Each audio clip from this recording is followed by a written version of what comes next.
పేరు లక్ష్మీదేవి, మాది అచ్చారపాలెము.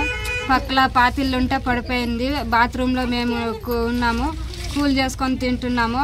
ఇల్లు కట్టుకునే సోమతి గుర్తు మాకు లేదు. ఎమ్మెల్యే వచ్చింటే గడప గడపకి అడిగితే ఇల్లు ఇస్తామని చెప్పి మోసం చేసి వెళ్ళిపోయారు.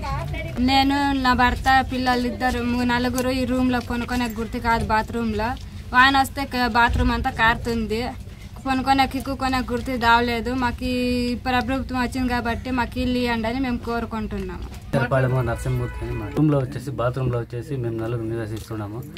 7 ఏళ్ళ నుంచి బాత్రూంలోనే ఉన్నాము. పక్కన ఇల్లు పడిపోయింది, ఇల్లు మంజూరు చేయాలని పాతిల్లు పడిపోయేసి 20 సంవత్సరాలు లేదని పడుకునేదానికి అవకాశం లేదు.